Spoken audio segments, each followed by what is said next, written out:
Buongiorno a tutti ragazzi. Gli scienziati della NASA, della ESA stanno studiando come arrivare in Marte niente di meno che in 3 minuti, ragazzi. Questo secondo una tecnologia dei wormhole. In effetti sarebbe da 4 pagine che ha attirato l'attenzione dei media, che secondo loro sarebbe possibile raggiungere dalla Terra e arrivare su Marte in soli, diciamo, 3 minuti o di Giove in mezz'ora. Quindi stanno studiando perché si pensa che hanno trovato qualche teoria che sia possibile superare il limite di velocità della luce per viaggiare, diciamo, nello spazio. In effetti, in questo rapporto viene evidenziato che negli ultimi anni dei fisici hanno scoperto delle lacune, in effetti, quindi loro potrebbero ipoteticamente superare questa limitazione e viaggiare molto più veloci della luce. Quindi, in effetti, lo spostamento a curvatura è una forma teorica di propulsione superluminale che, diciamo ragazzi, consentirebbe di spingere un'astronave a una velocità equivalente a molte, diciamo, multipli della velocità della luce. Quindi una propulsione basata sulla curvatura o sulla distorsione dello spazio-tempo. Quindi diciamo tipo Star Trek, ragazzi, tanto per buttarla brevemente. Quindi in effetti, come ben sapete, Wormhole è, diciamo, farebbe in modo di collegare due regioni dello spazio potenzialmente distanti, però se curviamo lo spazio e tempo, quindi si arriverebbe subito. Quindi su Giove basterebbero mezz'ora di tragitto in effetti, e su Marte giusto 3 minuti. Quindi una nave che entra in, diciamo, in questo wormhole, tipo un buco nero, tanto per fare un esempio, impiegherebbe 3 minuti ad uscire dall'altra parte e ci troverebbe Marte, in effetti. Quindi diciamo che è uno dei fondamenti del viaggio del tempo, in effetti. Quindi in effetti hanno trovato delle lacune e forse possono riuscire a viaggiare molto più velocemente della luce. Quindi i viaggi durerebbero di certo molto molto meno. Quindi un pianeta che sta a 110 anni luce, in effetti ci vorrebbero 110 anni per arrivarci. Con questa nuova, diciamo, teoria che stanno cercando di applicare, perché in fisica hanno trovato alcune lacune e quindi forse si potrebbe anche fare, diciamo, ci impiegheremo 1 anno, 2 anni in effetti, quando poi in realtà per fare 110 anni luce ci vorrebbero 110 anni viaggiando alla velocità della luce, però, quindi ipoteticamente viaggiando alla velocità della luce noi ci metteremo 110 anni.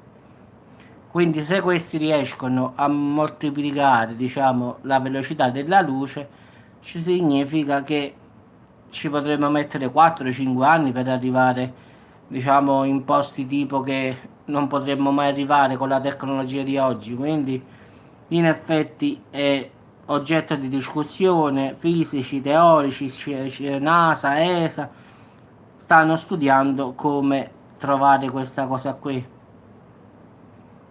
Sì, sì, Franci, in effetti hanno trovato una lacuna in fisica che, secondo i fisici della NASA e della ESA, permetterebbe di curvare lo spazio e il tempo e di entrare da una porta ed uscire dall'altra in pochi secondi. Quindi è come se il foglio di carta, come ho spiegato in altre situazioni, in effetti si piegasse, no? Quindi le due estremità si combaciano. Prendi una matita e buchi, quindi quando lo distendi poi il tempo si è piegato, diciamo.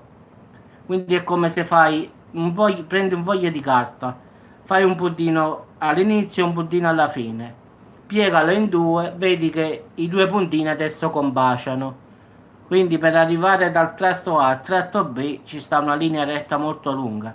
Però se pieghi il foglio di carta i due puntini si toccano, quindi non ci sta bisogno di fare tutto questo tragitto. Questo è, diciamo, è, è un gioco giusto per far capire alle persone com'è la curvatura dello spazio e del tempo. In effetti, dopo i due puntini, se voi piegate il foglio di carta, ragazzi, che succede? Si toccano, quindi non ci sta bisogno più di fare tanti chilometri perché finalmente si toccano e questa è la curvatura spazio-tempo. In effetti il tempo, la curvatura si piega. Quindi io per arrivare a Milano, faccio un esempio, ci vogliono 12 ore, però se avrei tipo una curvatura spazio-tempo ci metterei un secondo. Questa è ipoteticamente, diciamo, la curvatura spazio-temporale che ti permette di andare dal luogo A al luogo B in pochi secondi. Quindi questa, diciamo, è forse quella che usano gli UFO purtroppo, perché arrivando da distanze molto lontane non è che possono fare 110-120 anni, quindi non credo che gli alieni siano immortali alla fine, quindi in effetti penso che anche loro hanno una fine. Quindi in effetti ci stanno delle lacune in fisica che potrebbero permettere questi viaggi. Quindi in effetti ci potrebbero essere in fisica addirittura non tre dimensioni come noi conosciamo, ma ben sette dimensioni aggiuntive. Quindi diciamo che stanno studiando, ragazzi, come viaggiare molto molto molto di più della velocità della luce. Quindi è uscita una lacuna in fisica data dalla relatività di Einstein, che può darsi che qualcosa c'è di sbagliato in quella relatività e quindi si potrebbe anche viaggiare più veloci della luce. Quindi adesso stanno rielaborando tutto anche tramite, ciao avvocatella, i supercomputer di nuova generazione con l'intelligenza artificiale, quindi stanno cercando di vedere anche grazie all'aiuto di AI, che sarebbe l'intelligenza artificiale, stanno studiando il metodo come viaggiare più veloci della luce. Quindi si pensa che prima o poi ci riusciranno in effetti, perché sì, sì, ultimamente si sente pure su Canale 5, ultimamente pure mio papà me l'ha detto, Giuseppe mi ha detto ma che io ho visto gli alieni, gli UFO, parlava pure Canale 5, ma è vero, esistono, sa, papà mi ha fatto queste domande, ho detto ma papà, io te l'ho sempre detto che esistono in realtà, tu non dici no, no, no, però vedi adesso pure la TV ne sta parlando, quindi si stanno un po' diciamo aprendo come dico io, quindi adesso vedi escono sempre mano a mano fuori delle cose un po' alla volta. Quindi diciamo, mo 4 giorni fa addirittura c'è stato un UFO a Salerno e ieri camminavano i bombardieri qua, i cacciabombardieri, ho fatto il video prima, Francesco, che a Salerno ci stavano due cacciabombardieri che perlustravano Salerno. Ma io ho detto scusa che perlustravano. Poi mi sono ricordato che su Facebook dei ragazzini avevano messo una foto che poi è scomparsa, guarda casa, di un UFO sferico diciamo, sul mare di Salerno.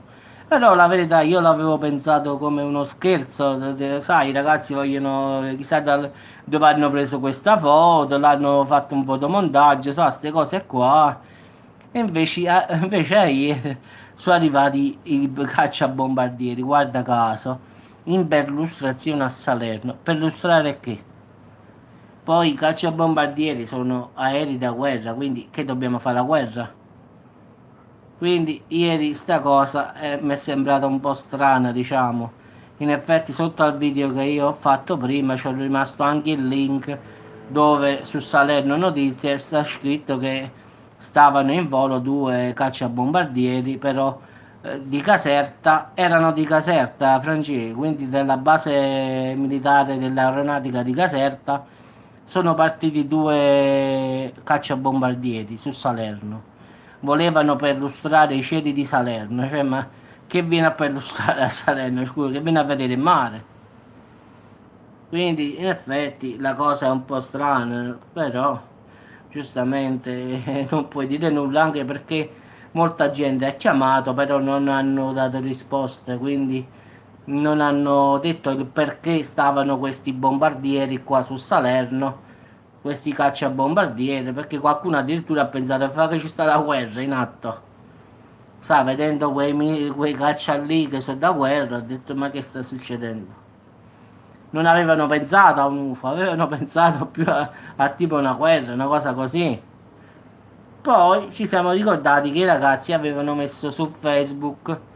No, no, in effetti avevano visto un UFO, però non le avevano creduto. Però fatto sta che poi l'immagine è stata tolta, quindi perché è stata tolta? I ragazzi non sono stati, in effetti poi hanno dichiarato che la foto è stata tolta direttamente forse da qualcuno che sta in alto, perché i ragazzi non hanno tolto nulla in effetti, quindi è come se io adesso metto un video e vado a controllare su YouTube e poi non lo trovo, è rimosso.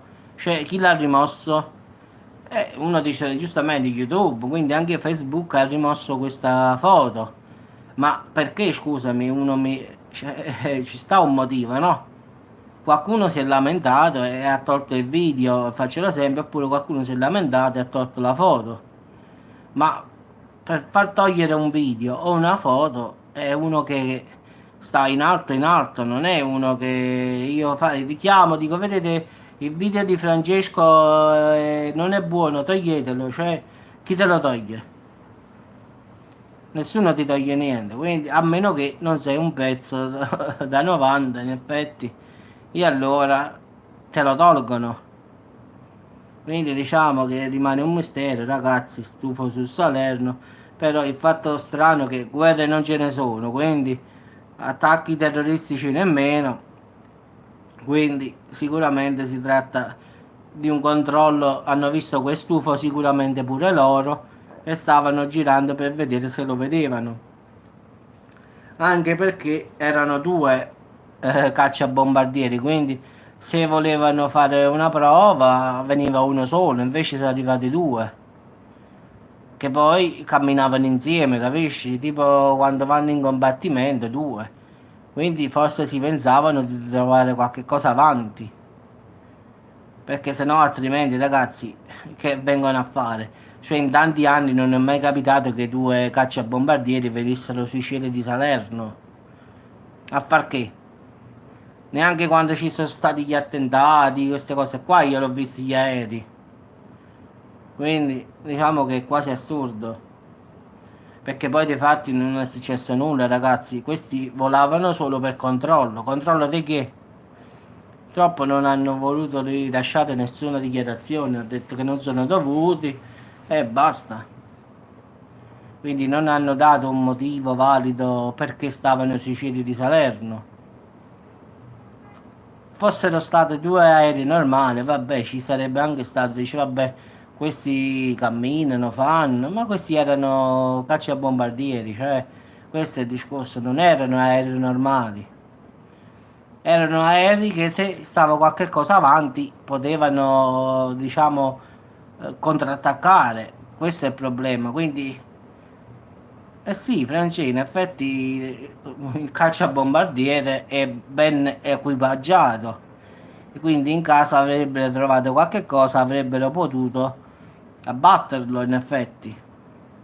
Anche se, come dico io, se fosse stato un UFO, ragazzi, avete visto il video che ho messo l'ultima volta, potete sparare quando volete voi sugli UFO, non gli fate nulla perché quelli là sono indistruttibili, quindi sono munizioni sprecate in effetti al finale.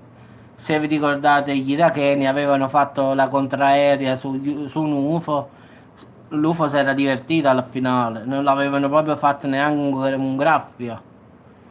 Quindi figurati, ma se un bombardiere poteva affondare un UFO, ipoteticamente. Quindi, in effetti, avrebbero perso solo tempo e munizioni. Vabbè ragazzi, vi saluto e ci sentiamo al prossimo video, ragazzi. Franci, è ancora un presto per mangiare, eh? Ciao ragazzi. Ah, sicuramente sì, Franci, qualcosa di grosso ci sta, ma va a capire che cosa, mo. Ultimamente, hai visto, hanno dichiarato che ci sono gli avvistamenti e adesso Canale 5 ne parla, la Rai ne ha parlato. Gli scienziati della NASA confermano che ci sono oggetti non identificati. La Marina americana l'ha confermato. La Marina italiana addirittura ha detto voi. Noi qua ne abbiamo 500 di avvistamenti, altro che in America. L'Italia è il primo paese con più avvistamenti di tutto il mondo. Pensate un po' che la Campania è la prima. Che bella fortuna che abbiamo nei campani. In secondo posto c'è la Lombardia, quindi diciamo gli estremi, Campania e Lombardia, dove ci sono più avvistamenti di UFO. Quindi la Marina italiana ha detto voi avete visto 3 UFO, qua da 72 ne abbiamo viste 500. In effetti in un video che io ho messo sotto a un link di un mio video ci stava, secondo me sì, pizza, mandoline, mozzarella, e secondo me sarà questo, Francesco. L'avranno capito che si mangia bene qua in Campania. Poi quelli là che stanno a dieta vanno in Lombardia, capito?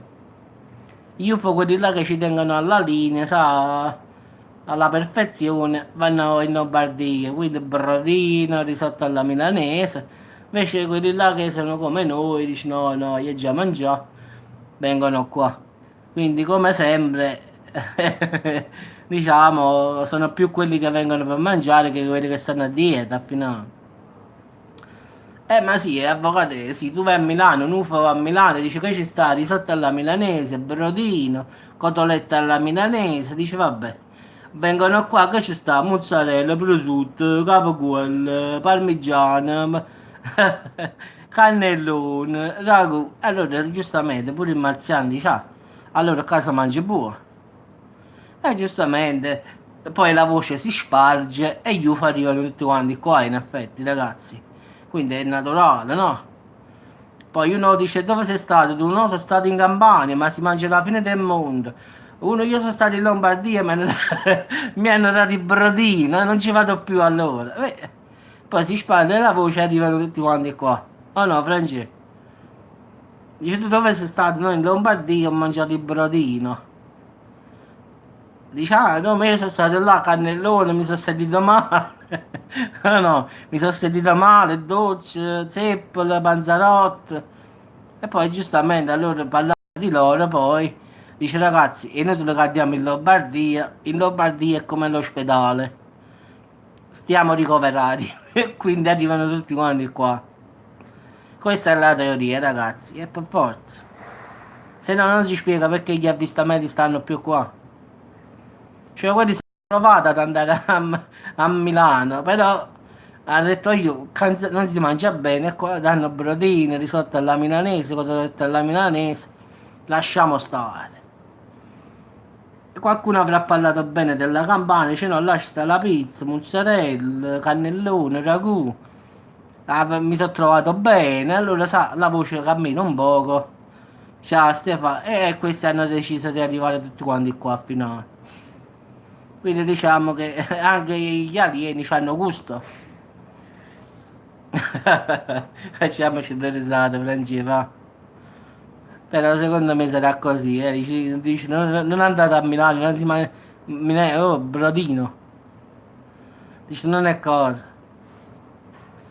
Vabbè ragazzi, vi saluto, ci siamo fatti due risate, ma secondo me, dice il buon Francesco, secondo me questi ci piace mangiare pure a loro bene, allora si fanno le tappe. Ciao, avvocate, ciao Francesco. Ciao Stefano, ciao a tutti ragazzi.